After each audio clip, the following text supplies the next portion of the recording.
হিন্দুদের উপর আক্রমণের প্রতিবাদে মিছিল শহর কলকাতার দুটো মিছিল দেখা যাচ্ছে, যেখানে হাওড়া থেকে একটি মিছিল ধর্মতলার দিকে আসছে এবং অন্য একটি মিছিল শিয়ালদহ থেকে আসছে ধর্মতলার দিকে। হাওড়া ব্রিজ পেরিয়ে মিছিল এগোচ্ছে ক্রমে ধর্মতলার দিকে। একে একে প্রচুর মানুষ, স্বেচ্ছাসেবক, তারা ধর্মতলা চলো এই ব্যাচ পরে তারা প্রত্যেকে এই মুহূর্তে হেঁটে চলেছেন। হাতে তাদের গেরুয়া পতাকা রয়েছে হিন্দুদের রক্ষার্থে।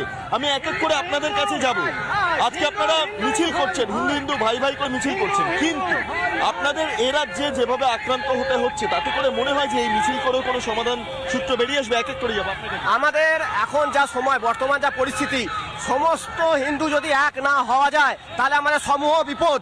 কলকাতার রাজপথে গেরুয়া পতাকা, হাওড়া ব্রিজে গেরুয়া পতাকায় 6 লাফ। বিট্টুর সঙ্গে থাকো, শিয়ালদার ছবি জানবো রুমকির কাছ থেকে। দেখো মীনাক্ষী, এই মুহূর্তে শিয়ালদা থেকে ধর্মতলা পর্যন্ত মিছিল আমরা এই মুহূর্তে যানবাজার পর্যন্ত পৌঁছে গিয়েছি এবং এই মুহূর্তে জয় শ্রীরাম